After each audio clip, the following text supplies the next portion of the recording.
Hello, everyone. Today is Friday, February 12th. I hope everyone is staying safe and warm and definitely inside. Our attendance question today, and since you're watching this on a video, I would like you just to think about it independently. Do you prefer Saturdays or Sundays? Do you like to sleep in on Sunday or both the weekend, Saturday and Sunday? Or do you like to go out on Saturdays, or do you like to just relax over the weekend or on a Sunday? Or are you just nervous on Sundays and you're like scared for the whole week and Saturday's devoted for your fun?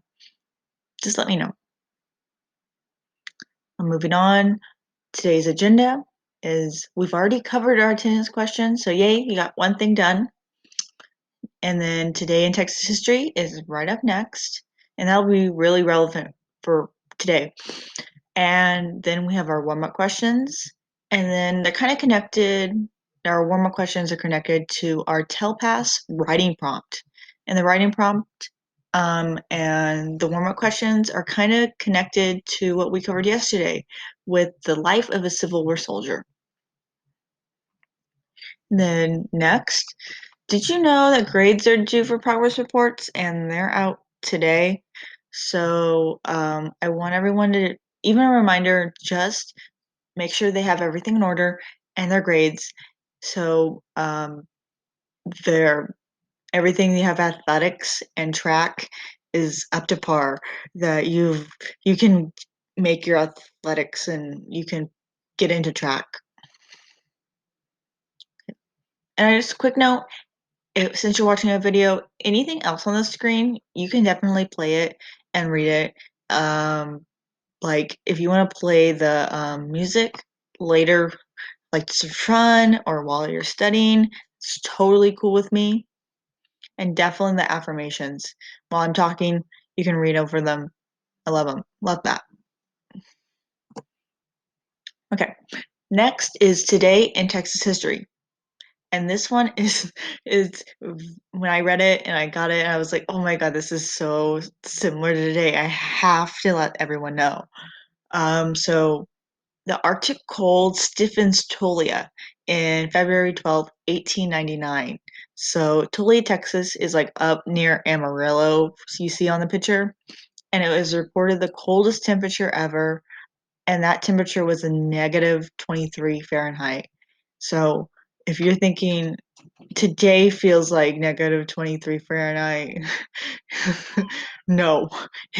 Back in 1899, it was negative 23 Fahrenheit. So it was called, like, also its name was the Big Freeze, and it was an infamous northerner, or norther. I shouldn't say northerner. It's norther, because a norther is a type of like weather phenomenon that is just literally just from a cold front from the north. And this unfortunately killed 400, 40,000 cattle across the state overnight. So there's the poor cow that got frozen over. Poor cow. And this was matched with Seminole, Texas in 1933. So it was kind of like during those couple decades, it was really cold between like in 1933 and 1899. I should correct myself on those different years. It was really cold.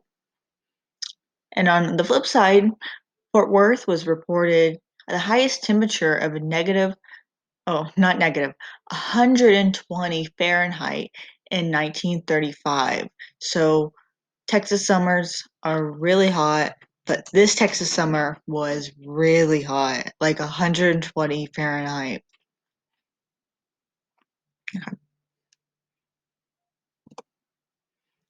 Our warm-up questions for today. I'm gonna read them out, and then we can talk about the pictures afterwards. But what is something new that you learned yesterday? What is something that you thought, hey, this is something I never even heard before? even we watched the VR video a couple weeks ago, and that piqued a lot of people's interest. And then we read the writing prompt yesterday, and it's kind of overlapped because it gave the perspective of a Civil War soldier. And something new that you learn can be connected with the type of food or fun or even like the living conditions they had to go through. Our next question is, in the Civil War, more soldiers died of diseases than bullets. What were the conditions like that led to the result? And some ideas are rations, housing, and a distance from home. Rations, I'm just referring to like their food. How did they like eat and drink?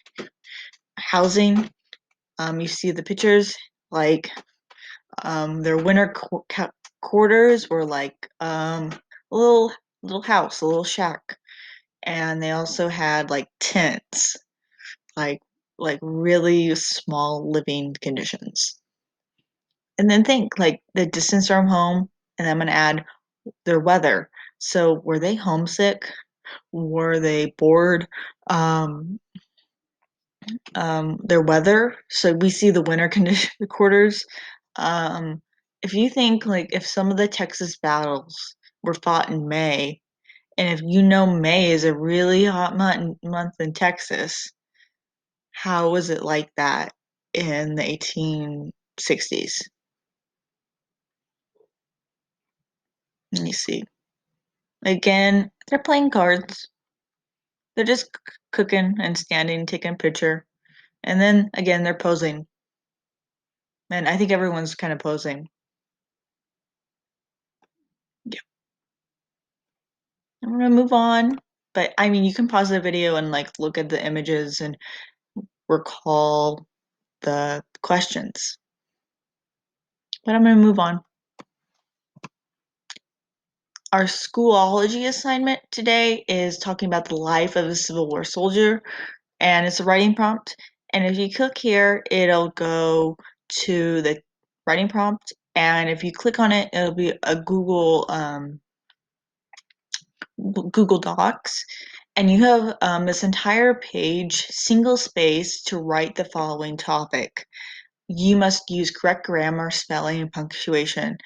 I cannot help you. Mr. Ritchie cannot help you. You can't ask your any classmates. Um, but you'll do a great job if you completed your assignment from yesterday.